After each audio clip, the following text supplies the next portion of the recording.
Hey guys, what's up? Shin0525 here, coming at you with another video. And today's video, I finished another game, that game being Dragon Quest Monsters Joker 2 for the DS, the original DS. Now, I've had this game forever, and I think like last year or the year before that one, I finally finished Dragon Quest Monsters Joker, and I loved it. I love this series. If you don't know what the series is, it's kind of like Dragon Quest Pokemon, where you play as a scouter, and basically it's a Pokemon trainer. You go out, you encounter different Dragon Quest monsters, and then you can scout them or capture them, and they come on your team, and you can train them, level them up, all that stuff. Again, it's Pokemon, but with Dragon Quest. And honestly, I absolutely love these games. I like the idea of like monster catching games, but I'm not a particular fan of Pokemon. Just something about Pokemon, I don't know.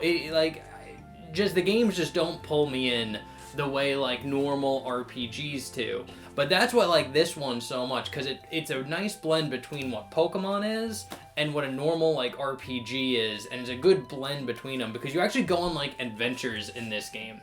Like, this game in particular, it starts off with you sneaking onto this airship that's gonna go to the Scout Challenge area that was in the first game to compete to see who's the best monster scout.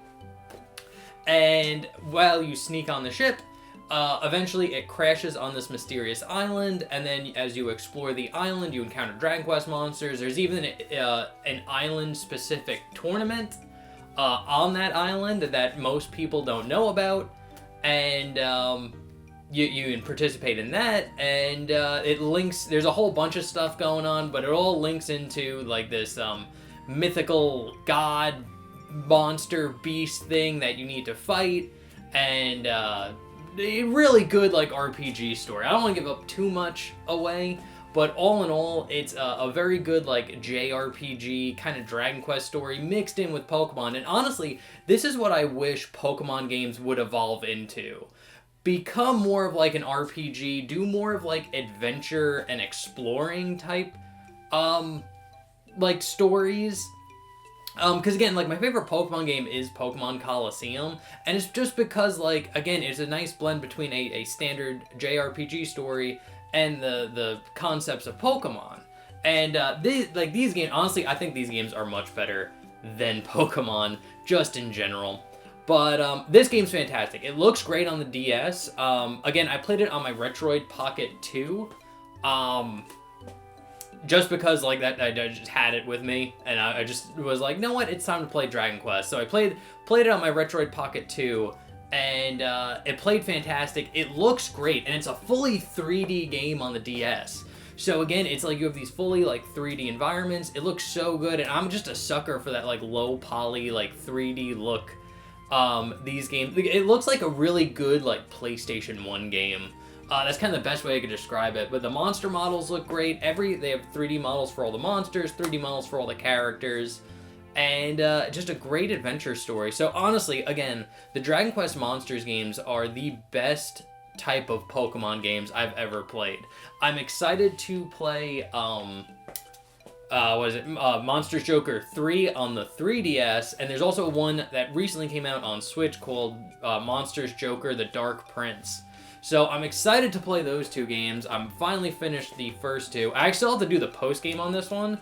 There's like 2 extra areas you can go into after you like finish the game. And what's cool about the ending of this game is it ends with you actually going to the Scout Challenge in the first game. Like you go to that same arena. It's really cool, really nice touch, especially if you finish the first game.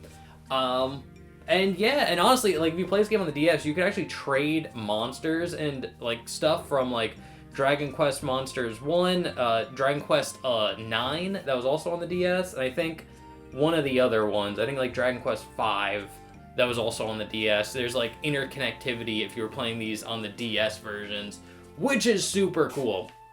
So anyway, guys, I think this game is fantastic. I definitely think you should check it out. Play the first one, and then play the second one. You can either play them in either order. They're really not, like, hand in hand. Like they're separate, their own separate stories and stuff. So you don't need to play the first one to enjoy the second one. So they're separate, so you can jump on in either one, but I definitely recommend playing both of them. I'm happy I finished this one. I'm excited to play the third one on the DS. And, yeah, just a fantastic little game. Yeah, so those are my thoughts. Definitely go play Dragon Quest Monsters Joker 2. Really worth your time. So anyway, guys, I'm Shin0525. I just want to talk about this amazing game. I will see you guys in the next one. Remember to like, comment, subscribe, share the video. That really does help me out. Other than that, guys, I'll see you later. Bye-bye.